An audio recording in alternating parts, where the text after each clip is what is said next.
Welcome to the 109th minute podcast. We are not broadcasting, not yet. I'm your host, Andrew Dyer, with our new setup here, our new graphic, a new name for the show. We are the 109th minute podcast, your supporter group podcast for the San Diego Football Club, which is the club that this supporter group supports. To talk about it is our producer, John Cross. I'm going to bring him on. John, how are you? Good. How are you doing? Great. I am very excited. Uh, got a few things to talk about this week. I'm super excited to do it. I finally made it to one of these SDFC events. We've got some leadership stuff to talk about, membership stuff to talk about. But the first things first, the thing on everybody's mind, the name of the podcast. We have a new name, and we only had a semi-cold open, but I think we're going to have a song sometime soon. What do you say? We have some people working on something. We might do, and I looked at the song we used before, Paul Topia had put together, and I think there's a way I might be able to re-edit it a little bit that could still work with being San Diego specific, rather than Loyal specific. So I was looking at that today. So we might have something in the meantime to open with music, and then eventually possibly a whole new song altogether. So the podcast name. This was something that we really wrestled with over a matter of weeks, if not months.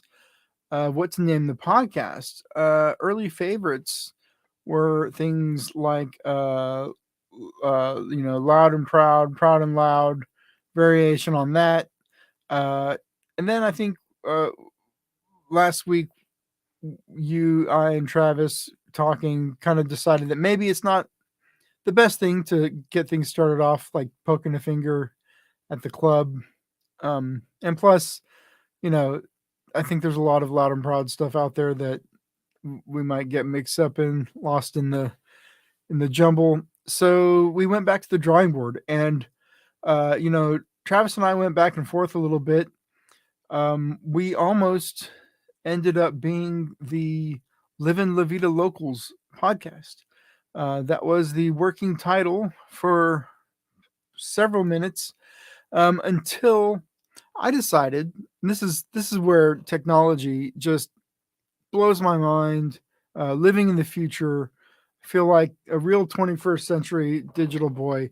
I went to my old friend ChatGPT and I asked him or her, maybe they don't have a gender. I asked them, what should I name the locals supporter group podcast? And wouldn't you know, ChatGPT had some really terrible names. Would you like to hear some of them? I have seen some of them, but yeah, you might want to share them Okay, well, this is for the with audience, the John. audience Just because just say yes. Okay, okay. they are pretty bad. So my prompt was, give me some options for a podcast name. The podcast is for the local supporters group. The locals support the San Diego Football Club of Major League Soccer. Okay, pretty basic. Here's what the robot came up with: local chants and cheers. Diego Dynamo, the locals podcast, which might be one of the worst names I can think of for anything. I wouldn't name a dynamo that. I would come up with a different name for my dynamo, but uh, locals lounge soccer talk, dangerously close to the name of a real show we've done before. Okay, Diego Devotion. Oh, this is great. This is you and me, John. Pitchside Pals. San Diego Supporters Unite. Or San Diego Locals Podcast. Never mind. I'm getting ahead of myself. Uh, Supporters Unite. That's Footy Fever. Soccer City Chronicles came up with it by itself. Some hurt feelings on that one. So none of these really quite had it. So I went back to the robot, and I told it, give me more podcast name ideas, but incorporate the number 109. So it came up with things like this: Pitchside 109, Soccer Street 109, Locals 109 United, Beyond the Stands. Like, can you imagine, like, the podcast is like Beyond the Stands, and like we talk about like all of the shady things that happen, and nobody wants that. Diego Echo 109 Supporter Symphony. So I think this AI is mailing it in at this point. Soccer City 109 Connection. See, mailing it in. They're just copying off their last list. I know what this, because I used to do this in school. That's how I got through college. So, but they did have another suggestion. 109th minute, Locals Unleashed. And I thought, well, Locals Unleashed, terrible. But you might have something with 109th minute. So I sent this to Travis, and I was like, did ChatGPT just halfway name the podcast? And he's like, yeah, I kind of like it too. And I sent it to you without telling you it was ChatGPT, and you liked it. And then I think that's when I sent you the news that it was from the AI. And so we tweaked it, of course, to make it not bad. And there you have it, the 109th minute. So that's the story of our name. Because we frequently see 19 minutes of added time at the end of the match. We'll see how the MLS refs handle San Diego soccer, because extra time is what they give us in our matches. And I'm not trying to shirk my responsibility here at all, but I think I told Andrew and Travis both that I to use your wrestling analogy, I tapped out last week after the show. I said, it's in your hands. you guys figure it out, because we needed to come up with something, and I was at the point where I was ready to take just about anything so that we could move forward. Sometimes giving up really is the move. People say, don't quit, persevere, but like every now and then, like quitting, boom, that's the secret to success. There it is. So did you want to talk about news, or do you want to talk about SDFC's event? Let's hit the news quick, because I want to get this membership stuff out of the way right at the top, because there's some important stuff we got to say. For the membership? Yeah. Yeah. Okay. So if you haven't heard at all and haven't received the email that memberships are live now, you can renew your membership or get a new membership or talk someone into getting a new membership for 2024. They're the same general prices at the end that we've had, or that we had last year. I guess we've had slightly different ones over the years.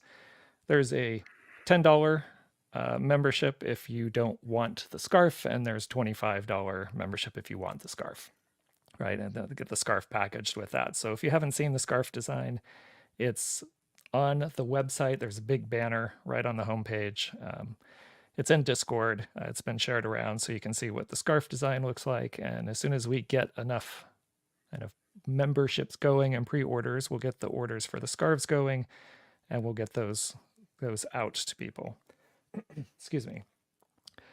But one of the things that changed this year that is different from years past, well, two big things.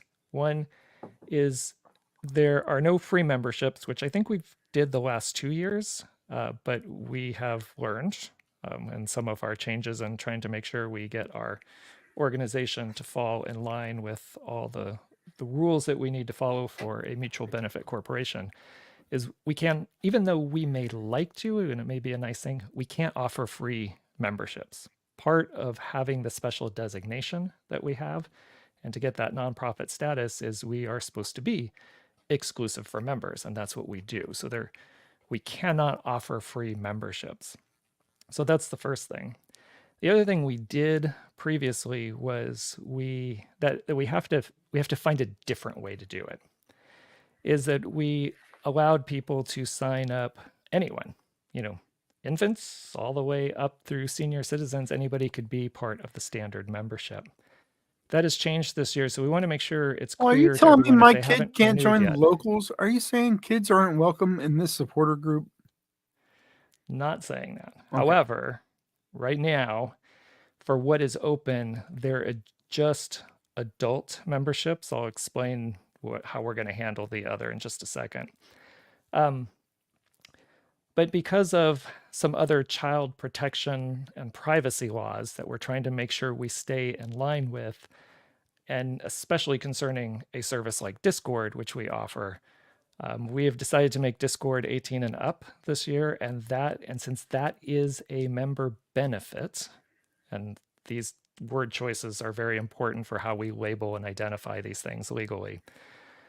Since that is a member benefit, and we're limiting Discord access to 18 and over specifically because of these state and federal child protection laws, right now our memberships are only for 18 and up. And we know we have some people who have already gone in and signed up their kids, because we've seen the conversations on Discord, signed up their kids with a standard membership. And we'll be reaching out and talking to those people. We're going to have to convert those.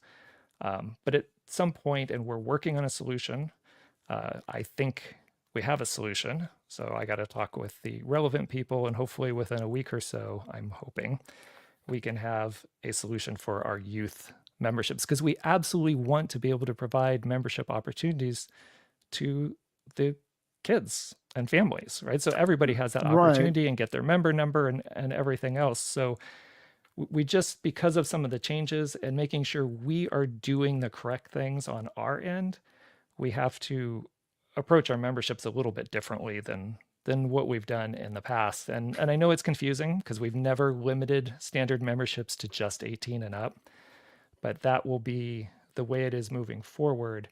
And we weren't comfortable that we had a good solution that met the legal requirements when we launched. So that's why we didn't launch the youth memberships just yet, but they're coming.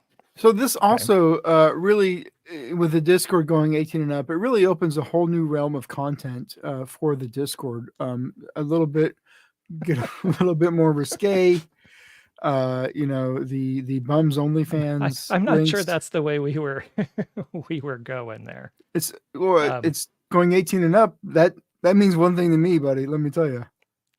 Yeah, but unfortunately, we have to be concerned about those privacy issues and not anymore. If we're 18 and up, boom, let it fly. Yeah. So we are working on those solutions, and they will be coming shortly, and not sure exactly what the package is going to be for those. So if it works out that you had purchased a standard membership for one or more of your children in the opening round, because that's what you've always done, we will refund you. If it's less, we will refund you, whatever you're owed once we figure out what the standard membership. And we know some people did the $1 membership, the affiliate membership for their kids. And then once we figure out what the right avenue is for that, we'll make those adjustments and get people switched over. Well, that's cool. I think one thing I would say, in all seriousness, and listen, I'm telling on myself because I haven't done this yet either, but please don't delay. Go ahead and join. We really need to know how many people want to be, on the roster this year, because we have our first leadership meeting tomorrow with the new leadership. Wednesday night. And let me tell you, there's some of us that are really on fire to get some merch ordered, and we're going to need to know how much to order.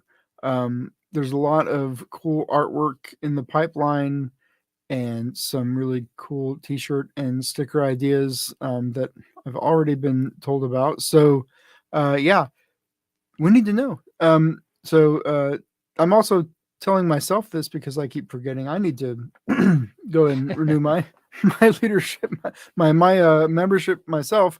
Before the leadership meeting, I told Steve, I told him, like, listen, I may not be eligible because I haven't renewed my membership yet, but we're gonna figure it out, and I think that gives us a good opportunity to kind of segue over to our new leadership. On Saturday, we had the very first, after 4 years as an organization, the all member meeting, and that was at Fair Play. It was nice in the morning. Some of us drank coffee, most of us drank beer, and it was a real airing of the grievances. I gotta say, it really was a bit of a late Festivus to me. But Did that surprise you? no, but no, because I like to complain too. Trust me. I mean, I wanted to host this show so I could come and complain every week, and people would have to listen to me. So I get it. Trust me. Did you think people were airing? I mean, I feel that's kind of strong. Like for anybody who wasn't there, we're airing grievances. I mean, is that? I don't know if I think I know what you're saying, Are you right? Because saying I'm being hyperbolic or something? well, I I would just never. yeah, of course not. I would never say that, of course. But certainly there were a lot of comments about people being unsure where they were going to be in a year's time. Sure. And I think you and I have the benefit of having this weekly therapy session and talking through our emotions on a weekly basis through the thick of this ordeal. So I've been reflecting on this, my state of mind versus the state of mind of other people, and that might be part of it. That might be why part of why I've been able to push through, and really with the new year kind of refocus and prioritize what I want to do within the supporter group. um but hearing people talk on Saturday, like, these are voices that I haven't really heard their thoughts on this before, and so this is their first time that they really had an audience to share how they thought about it. So um you're right, it's not fair for me to say it was an area of grievances. That was well, I would say it was a joke, but it wasn't very funny. But it really kind of let me know that maybe because we talk about it every week, it's a bit I don't know, exhaustive. It's exhausted the topic of the trepidation, the push and pull here, because we've just beat it to death on the show. But not everybody sits here for an hour every week and talks about it. So it Right. really makes sense.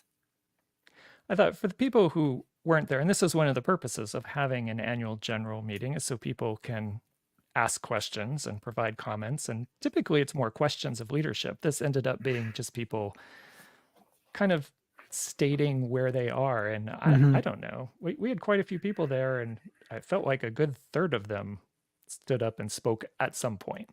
Yeah. And I would say the general feeling, uh, I guess the positive I took away is while we have a lot of people who expressed personal concerns, not really concerns about the group itself, but just where they think they're going to fit in as the group is making this transition.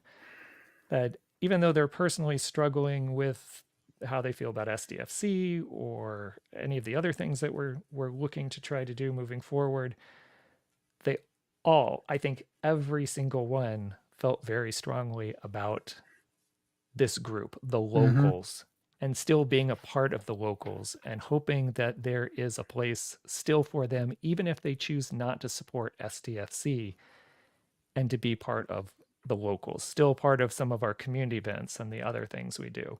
There was, I felt a very strong feeling across the board of people who like this is their family. They don't want the family to break up. They may not be totally on board, and maybe I'll say yet, I don't know, but totally on board moving in the direction that most of the group is moving, but they still want to be part of this group. Right, right. And the group's That going to was the be big here. takeaway I had. Like, it's not like, there's plenty of time for folks to come around. The group's not going anywhere. We're gonna be here, in perpetuity. I would hope so. There's time for folks to find their own way in their own time to decide how they want to do it. Um, but in the meantime, there is a lot of work to be done to get ready for this season, and so I did go to after the meeting, uh, made the trek up to Escondido, your neck of the woods. I'm guessing That's right. we're probably in your neighborhood, in that park, um, and it was And I'm very familiar with Washington Park. Yes. the Chrome Ball tour with SDFC. Um, it was interesting. I got there obviously after it had started, an hour or two after it began.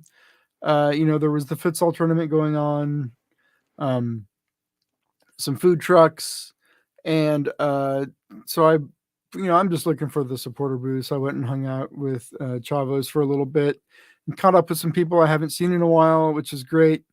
The Riptides were there, next to them, and then it was it was funny and sad. Steve got there, and so Riptides and Chavos, they both have easy ups with the logos and stuff on it. Right. And then Steve showed up with like the smallest locals banner we have, and like tied it to the fence. And I was like, oh man, and it was green. I was like, we're a little bit. One of these things is not like the other. We really, but it was fine. It was funny, and got to chat with DK for a while. He's been a guest on the show before, and he works for the club in their community relations role, which I guess is the role that Shannon previously had with Loyal. So, it was great catching up with people, connecting with people at the club that we already know, and apart from being in Escondido, which is far from me, um, it's a really easy way to kind of go and catch up with people and see folks and talk to people at the club that you already know, because I think we all know these folks, and really kind of help open the door a little bit. I think you had a similar experience in Oceanside, right? Yeah, that's what I was going to ask you is how you felt about it, because when I went to the kickoff event, I also went to the Oceanside event, but when I went to the kickoff event, it was the first time kind of being back, not just with some of the locals, because I deal especially with locals leadership all the time. We're in constant communication, we're things on Slack or Discord, but seeing some other people and the other supporter groups and actually talking to them and being at a soccer type event was invigorating, right? It kind of got all the juices flowing again. Like, man, I miss this. I miss it. It was kind of like a pregame at Coronado, I think is how I described it last time. But just being around, being able to talk to people you've hung out with for the last 4 years for some people, and it was fun. And the Oceanside event was a little bit different because they have the street soccer going on, and we were on the boardwalk, but still it was nice to be there with people. And I got to see some other locals that I haven't seen since in person since the last match, right? So Mm-hmm. um, that's always nice, and it really kind of gets the, I don't know, it for me, it gets me a little more excited about our community. um, the SDFC is a thing in itself. I mean, there's not even a team at the moment. Like, really, we can start talking about players or anything else. But the idea behind this community of the locals, right? It just, when I get the chance to get together with our community, our family. It's nice. I enjoy it, and I think any opportunity to do that, I really enjoy. So that was good, and that was, you kind of said something along those lines a little bit. I was going to ask you if you had a similar experience when you're up in Escondido, getting a chance to actually physically be with some of these same people and talk to them again. Yeah, I gotta say, and this is probably partly due to how much time there is between now and when the season starts, but um, I kind of expected there to be more people at there, because if you weren't part of the futsal street soccer tournament, um, there wasn't that much else for you to do other than take a selfie in front of the chrome ball, which I did not do. I'm not that guy. Um, or go to the food truck. That was kind of it. The booths, I think it was 2 or 3 people at the Riptides booth, 5 or 6 folks at the Chavos booth, and then, obviously the locals. We had our meeting, so there wasn't anything Right. to do there. But it wasn't a lot of folks, and you know, I, I don't know how many supporters are being recruited into the SGs at this group or this event or the previous one, but um, it really kind of impressed upon me the importance of being at the event, regardless of how many people might show up, because you want that association. You want to be present when the team is doing a public event like this, because it's very unless you're in the soccer tournament, it's a real kind of transient experience for most people going there. They're going there, they're walking through, and they're leaving. They're not Right. hanging out like we might do. So it I have that was kind of one thing that took away, which I don't know what I was expecting. It's clearly there's not really a team yet, or players or matches to talk about.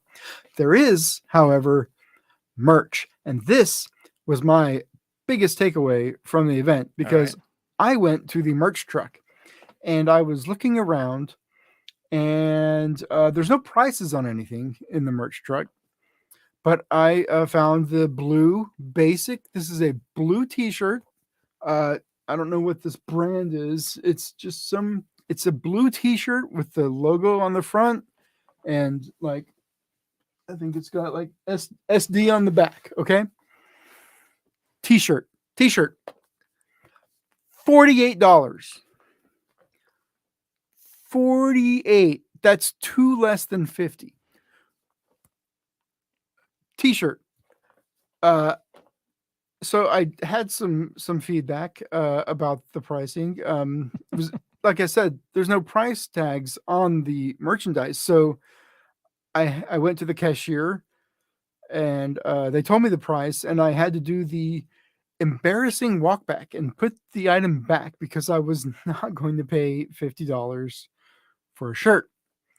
Luckily, um, I believe there is a generous employee discount, and a generous club employee was able to acquire a shirt for me, Helped which you out there. which I really appreciate. But I asked the person at the checkout. I was like, "Well, don't you have like a $20 shirt with a logo I can buy? Like, I just want to have a piece of club merch." And he pointed at a shirt that just had the basic SD on it, not really colorful, and said, "That's the cheapest one. It's $35." So one thing, some constructive criticism, I guess. This is all for the betterment of the community.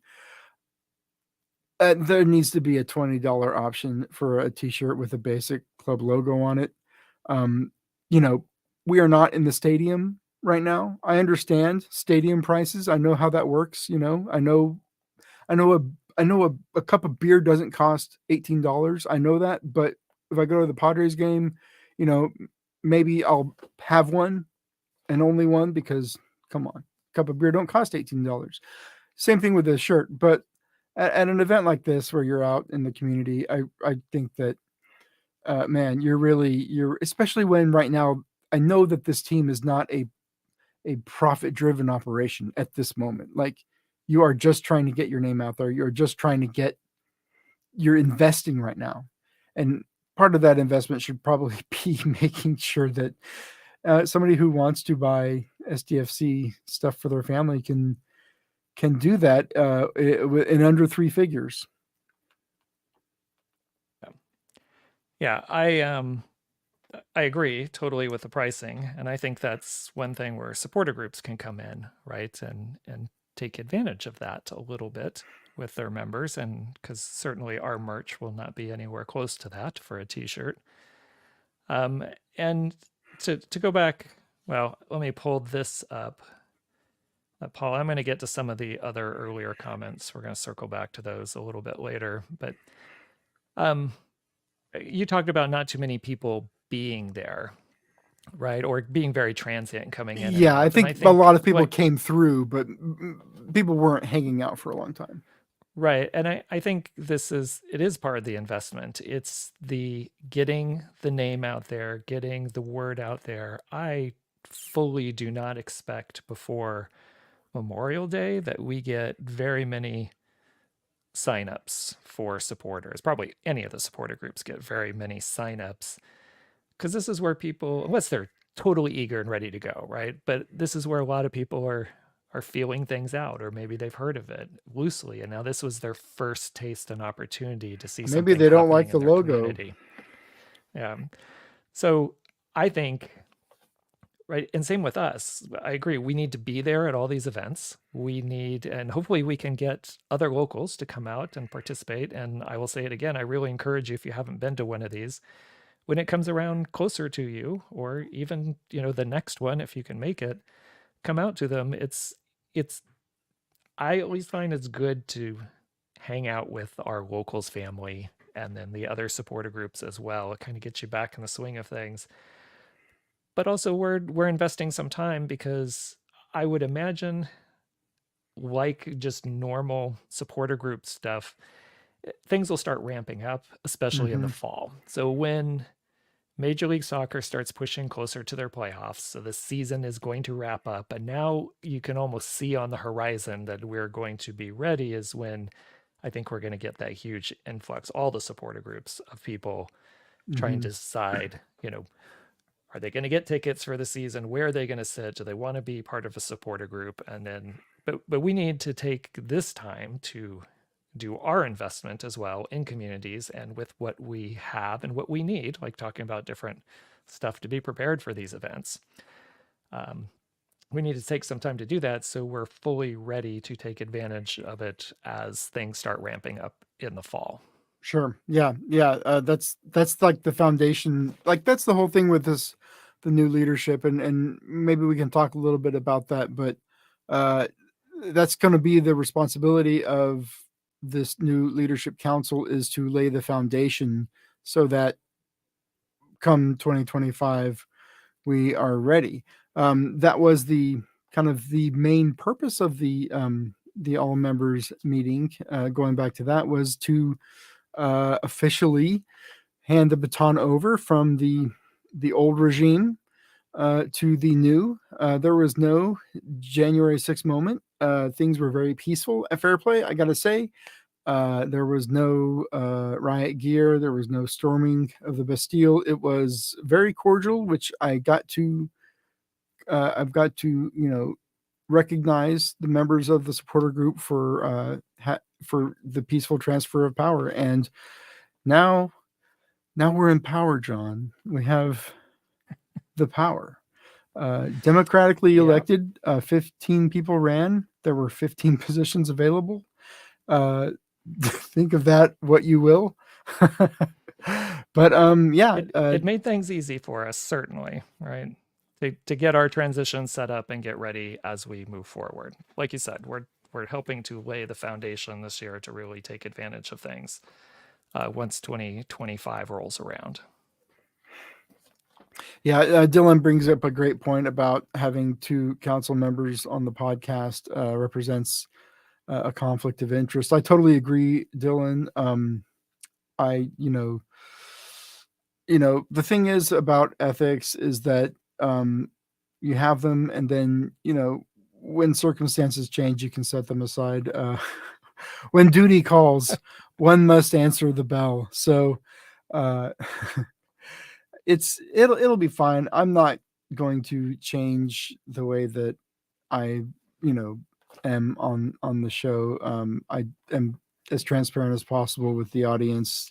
This is a soccer supporter group. This is not national security. This is not the town council. It's not even a school board of governors, or it's not even an HOA. Okay, this is just the supporter group. Um, I'm not. I'm going to be. If anything, I want to be an advocate for the average member, because that's what I consider myself to be. Even if I am very loud on the show every week. Yeah, and let me I want to pull up a couple of the comments while we have like a little bit of a pause here to go back to a couple of things before I forget. So let me find them. Since we just kind of hinted at the AGM, I do want to make sure we send out a shout out to Shane and Fairplay for helping us out and always being welcoming to us. So Dylan, thank you very much for the reminder on that, because they have been fantastic for us in years past. Well, years past, they haven't been open, I don't think, quite that long, but especially last year with us with watch parties and then helping us out with our AGM. So yes, definitely big shout out to Fairplay. And then also for the AGM, Jeff had mentioned this earlier, and I think this is spot on. This is a great part of our group, is that people are able to express their opinions and have their thoughts respected. And I thought it was very respectful when we were at the AGM, everybody listening to what everybody had to say. I am the thought Even though respecter. I gotta say, I definitely am. you are the thought respecter. Absolutely. And then there was one more, I think, that I wanted to get to. See if I can find it. Nope, I guess those were the oh wait, no, sorry, here it is. And Jeff also had asked.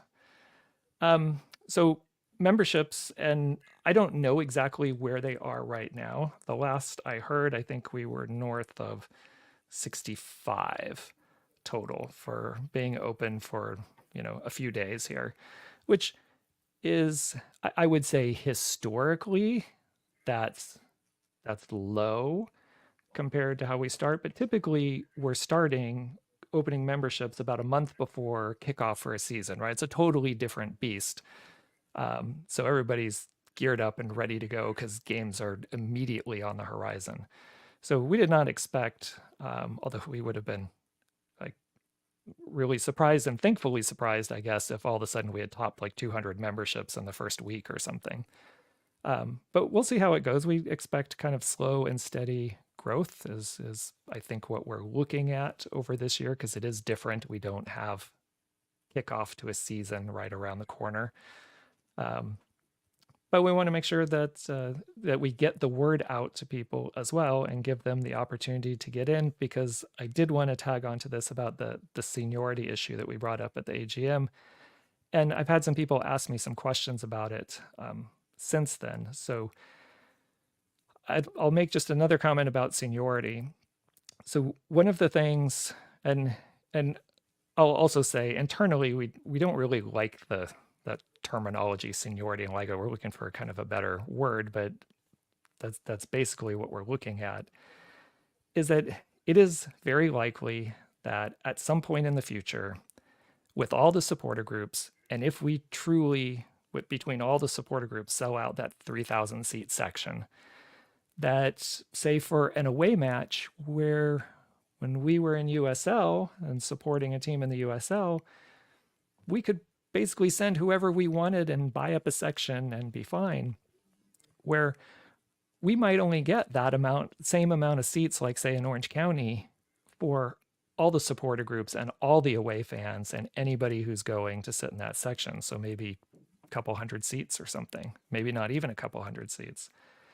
So there may be some instances where we're going to have to figure out how we work some kind of priority, or we're cascading priority for certain limited benefits if that arises. So that's where this kind of seniority idea arises with your season number, which is different than your original locals number. You'll always have that, but the season number will change year over year. And that's part of this big push in membership. So to kind of circle back to Jeff's question, we do want to get the word out and make sure people know that if they're thinking about staying with the locals and possibly ever wanting to purchase tickets, especially in the supporter section for SDFC, it's best to get your membership going now, because the lower your season number, the higher up on the pecking order you are going to be. And that we will take all this initial batch by the end of March, and then we'll figure out what the season numbers are for each person. And then anybody who comes in after that is just going to get a season number higher. First in gets the next number, and so forth. And I don't like this, if John. I necessary, gotta say, that'll be used. speaking for the average member, once again, not a fan. I think there should be some sort of raffle or opportunity drawing, I should say. We're in California. We can do that still, right? I mean, those are things that we absolutely still can. Yeah. We want to have something in place in case there's a need. We're just Sure, trying sure. to plan ahead. And the right? thing about the memberships, like, listen, if I was not like on the podcast and now in leadership, I promise you, I might not be renewing right away. I may not feel a real sense of urgency. And I love being in the supporter group and doing supporter group stuff. Like, but I don't feel the urgency as an average member to hurry up and renew, right? If I'm just a person not super engaged with the day to day and week to week, like we are, which is why I think it's important that we continue to push that we need people signing up so that we can plan things. But right, that's the biggest issue is planning. Yeah, for us. But most people are not. I mean, this group has X number of members. I don't know if they're all listening to the podcast every week. Somehow I doubt it. So, and they're not all in Discord either. So, getting the word out on our channels is going to be super important, so that those people who may not realize that, they probably would. A lot of members probably would like to support the group, and maybe they just don't realize the importance of getting that membership in. If nothing, the $1 one, so that we have a number. Right. Yes. And just to remind people that option is out there. We created that because we couldn't do the free memberships, so it gives people a low cost option to be in there. But it also, because of the way we have to structure our member benefits, it really is just access to the store and the weekly emails, right? The emails that go out is for that $1, but it does preserve your number, right? So even if you're thinking about it and you're unsure, you can jump in for the $1 and you can upgrade later. But I want to get to this question from Paul. What happens if you're part of other supporter groups? Like, how do you figure out priority of tickets? And that's going to be an interesting question. And it's going to be the union. That's going to be the union's responsibility, I would think. Right. This is one of the arguments I've heard from someone in Chavos about one of the reasons they decided to if you're going to be a member of Chavos, you can't be a member of any other SG. We have no plans on doing that. That, I guess, could change, but right now I don't see any reason to, because try and stop me from joining every supporter group under the sun. Well, right. If you're a season ticket holder with the club, because a lot of times the club just may offer things to season ticket holders, right? So there's layers upon this. We don't know how that seniority will actually fit in, and it may never, but we just want to have something in place in case.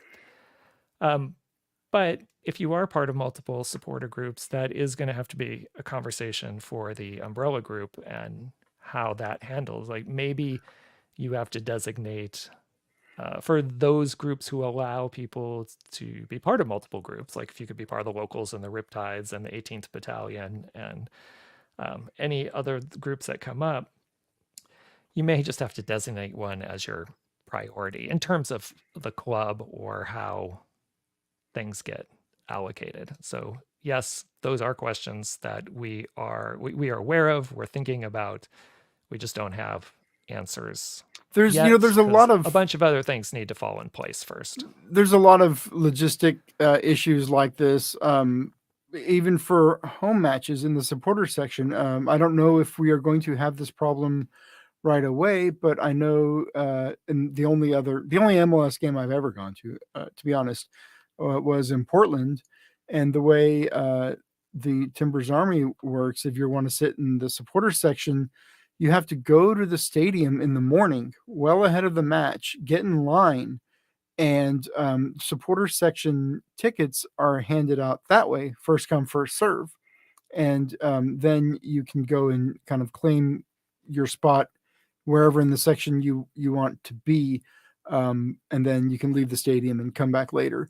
So that's how they do it, because there are more people who would like to sit in that section than there's room. So you have to go early and get that you get like a bracelet, I think is what they do. They give you bracelets that let you in there. So I don't know how Snapdragon will do it. I don't know how other MLS stadiums do it. I just know how that one works at the one game I went to.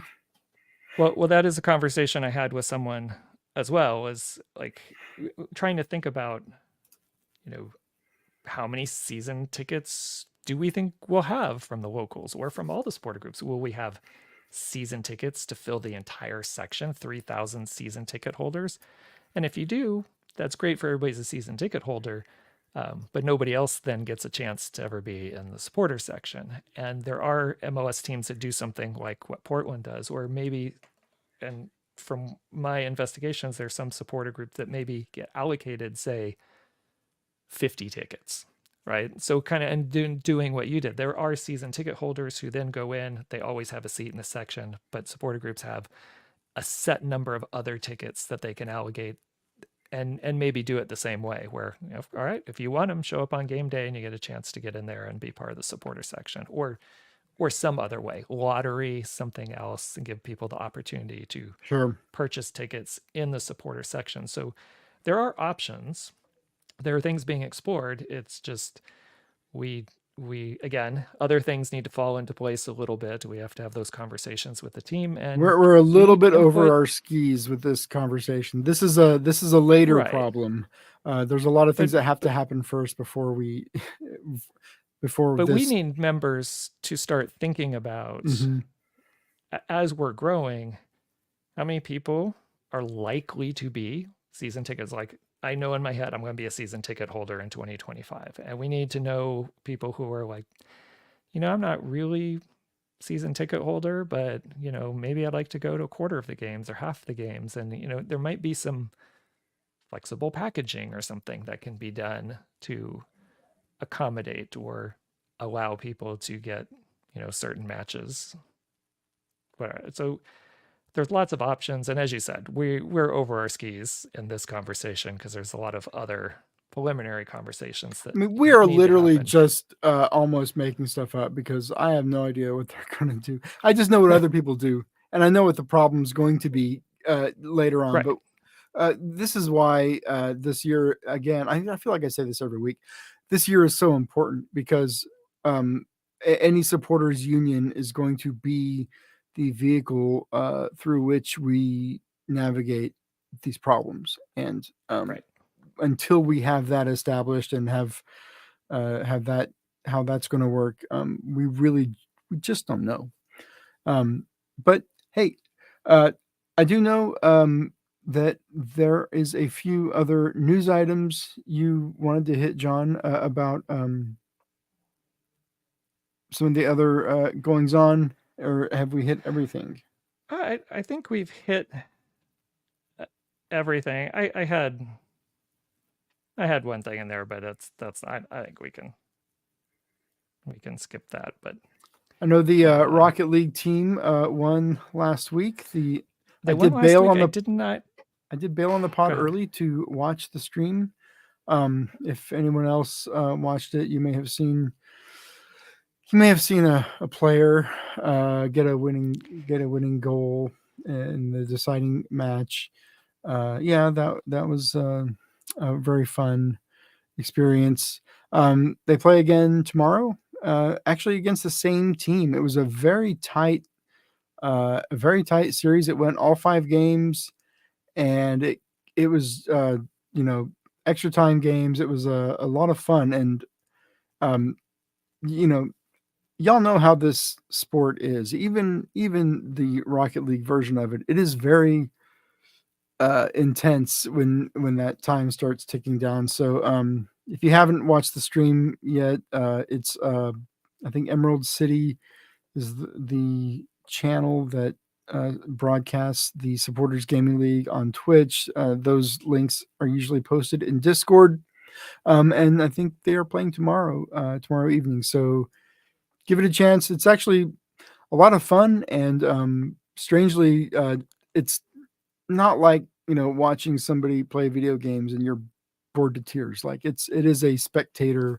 type of game, Rocket League. It So is fun. I do agree, and I'm, you know, I might watch some more, I guess, esports than the average person, but it is fun. They're short games.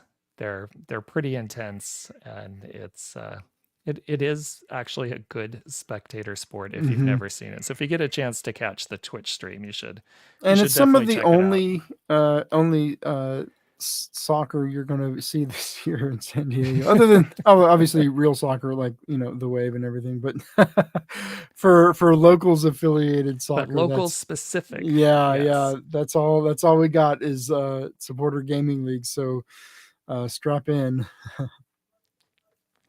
I guess the last thing I would like to mention is, now that elections are done, the Leadership Council will have its first meeting with this new group tomorrow on Wednesday, as you mentioned earlier in the pod.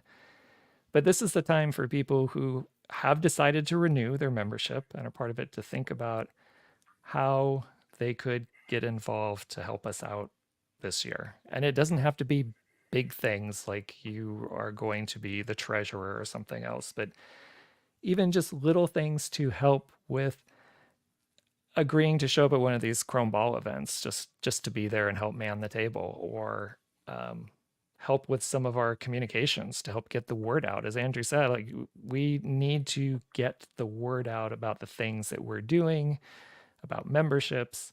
So any little thing that you could help with, you want to help with stuff we do here on Bum TV, I mean, just there's so many little things that people can help with, that if you have something you want to do, reach out to someone in leadership, and we'll put you to work, because as we said, this is the year that we really have to lay a strong foundation to get us ready for 2025, because it's going to sneak up on us really fast. Yep. All right. Well, I think that's kind of it for this week. We'll be back. If anything we missed, hit us up in the Discord, where the conversation never dies, and the podcast and the convo goes on and on and on and on. So until next week, John, any parting thoughts? No, I'm glad we got the new council set, and I'm excited to see what we can put together in 2024. All right. And I will, in the spirit of transparency, I will give a full debrief in next week's podcast, because now they let me in the door. They let me in the smoke-filled room, and I'm going to come back and let you all know exactly what's going on. And I can't wait. So we'll see y'all next week. All right. Good night, everyone. Bye.